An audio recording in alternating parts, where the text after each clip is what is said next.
Hello everyone, কেমন আছো তোমরা সবাই? আশা করছি অনেক ভালো আছো। তো অনেক দিন পর একটা ট্রাভেলিং ভ্লগ শেয়ার করতে চলে এলাম। দিনটা ছিল রবিবার। তো সেদিন সকাল সকাল দুজন মিলে রেডি হয়ে বেরিয়ে পড়েছিলাম একটু ঘুরতে যাওয়ার জন্য। আর এত গরমের মধ্যে পাহাড়ি ভরসা, তো আমরা কাছে পিঠে ভাবলাম কোথা থেকে ঘুরে আসি, সেই উদ্দেশ্যে দুজন মিলে রেডি হয়ে বেরিয়ে পড়েছিলাম। আর এই যে দেখতে পাচ্ছ সুকনা স্টেশনটা আমরা পার করলাম, মানে আমরা এখন যাব রংটংয়ের দিকে।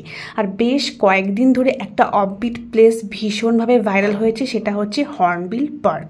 ভাবলাম সেখানেই যাওয়া যাক। আর যাওয়ার পথে এত সুন্দর স্নিগ্ধ বাতাস, তার সাথে দুধারে এই গাছপালা দেখতে কারই না ভালো লাগে। আর পাহাড় মানে কিন্তু ভীষণভাবে একটা শান্তির জায়গা। তো সেটা ভীষণভাবে আমি এখানে ফোনে ক্যাপচার করে নিয়েছি তোমাদের সাথে শেয়ার করার জন্য। আর একদম যেহেতু সোজা রাস্তা, তো তোমাদের কিন্তু ওই প্লেসে যাওয়ার কোনো রকম প্রবলেমই হবে না। একদম সোজা যাওয়ার পথে যে তোমরা শিবখোলা রাস্তাটা পাবে, সেটা ক্রস করে দেন আরও সোজা গেলেই কিন্তু হর্নবিল পার্কটা পেয়ে যাবে। আমরা এক জায়গায় দাঁড়িয়েছিলাম কিছু ফটোস ক্লিক করার জন্য, মানে তখনও পর্যন্ত আমরা জানতাম না যে এত সামনেই হচ্ছে হর্নবিল পার্ক। তো দাঁড়ানোর পর দেখছি একদম সামনেই দেখা যাচ্ছে, যে দেখো তোমাদের সাথে শেয়ার করছি। তো ভাবলাম ওখানে ঢোকার আগে এখানে বেশ কিছু ফটোস আর রিলস শ্যুট করিনি, কারণ এখানটায় মানে ভিউটা এতটা সুন্দর লাগছিল, তো নিজেকে আটকাতে পারলাম না, সেখানে দাঁড়িয়ে পড়েছিলাম। তো বেশ কিছুক্ষণ টাইম কাটানোর পর চলে গেলাম ফাইনালি সেই ভাইরাল ট্রেন্ডিং অফবিট প্লেসে। তো এটা দেখতেই পাচ্ছ, রাস্তার এক পাশে রয়েছে পার্ক, আরেক পাশে রয়েছে এই পেলিংয়ের মতন ভাইবস নেওয়ার জন্য এই জায়গাটা। তো মানে কাঁচ দিয়ে পুরোটা করেছে। তো সেখানে উঠতে হলে সবার ফার্স্টে তোমাদের 50 রুপিস করে টিকিট কাটতে হবে। তো টিকিটটা আমরা এখানে কেটে নিয়েছি। আর যেহেতু সানডে ছিল, তো প্রচুর পরিমাণে ভিড় ছিল। তো উপরে উঠেই তোমাদের সবার ফার্স্টে জুতো খুলে দিতে হবে লম্বা লাইন, কারণ 10 থেকে 12 জনের বেশি কিন্তু ওরা ওপরে অ্যালাউ করে না, সেটা ভীষণ রিস্কি হয়ে যাবে তার জন্য।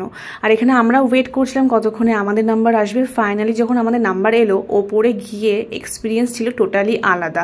এখনও পর্যন্ত যেহেতু পেলিংয়ে যায়নি, তো সেই ভাইবসটা আমরা এখানটাই নিচ্ছিলাম। আর ওপর থেকে ভিউটা দেখতে জাস্ট দুর্দান্ত লাগছিল। সেরকম খুব একটা রিস্কি বা ভয়ের কোনো কিছু ব্যাপার নেই। যারা এখনও পর্যন্ত আসেনি তারা কিন্তু অবশ্যই একবার হলেও এখানে আসতে পারো। 10 মিনিটের মতন উপরে অ্যালাউ করে, তারপর কিন্তু এক এক করে নেমে যেতে হয়। এরপর আমরা সবার ফার্স্টে নেমেই খেয়ে নিয়েছিলাম মোমো। ভীষণ জোর খিদে পেয়েছিল, আর পাহাড়ে আসবো মোমো খাবো না সেটা তো হতেই পারে না। তারপর চলে গেলাম হর্নবিল পার্কের ভেতরে। আর ওই যে টিকিটটা কেটেছিলাম, সেই টিকিট দিয়ে কিন্তু তোমরা ঢুকতে পারবে এই পার্কের ভেতরে। কোনো রকম আলাদা করে আর টিকিট তোমাদের কাটতে হবে না। আর ঢুকে নিয়ে কিন্তু সবার ফার্স্টে ভিউটা তোমাদের দেখিয়ে দিচ্ছি। আর এই পার্কের ভেতরে মেন অ্যাট্রাকশন ছিল এই দোলনাটা, বাট সানডেতে এত ভিড় থাকায় সেখানেও লাইন দিয়ে আমাদের এই দোলনাতে উঠতে হয়েছিল।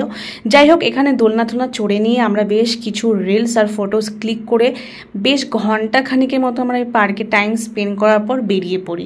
ভাবলাম একটু ওপরের দিকে যাব, মানে তিনধরিয়ার দিকে। তো সেখান থেকে রওনা দিয়ে দিই তিনধরিয়ার উদ্দেশ্যে। আর যাওয়ার পথে ভিউটা দেখতে দেখো কতটা সুন্দর লাগছিল। আর সেখানে পৌঁছানোর পর দেখছি হঠাৎ করে এত কড়া রোদ দিয়েছে যে সেখানে দাঁড়ানো যাচ্ছিল না। চলে গেলাম সামনেই একটা রেস্টুরেন্টে, সেখানে কিছু খাবার অর্ডার দিয়ে দিয়েছিলাম, মোমো, চাউমিন আর আইসক্রিম। আর এখান থেকে ভিউটা দেখতে দেখো কতটা অপূর্ব লাগছে, তো সেটা একটু ক্যাপচার করে নিয়েছিলাম। তারপর রোদ কমাতে আমরা নিচে নেমে আসি রেস্টুরেন্ট থেকে। আর এখানে বেশ কিছুক্ষণ ওয়েট করার পর ফাইনালি রওনা দিয়ে দিই বাড়ির উদ্দেশ্যে। তো আজকের ভ্লগটা এখানে এন্ড করছি। তোমাদের কেমন লাগলো অবশ্যই কিন্তু জানিও। এরকম ভ্লগ দেখার জন্য কিন্তু পেজটিকে ফলো করতে একদম ভুলবে না।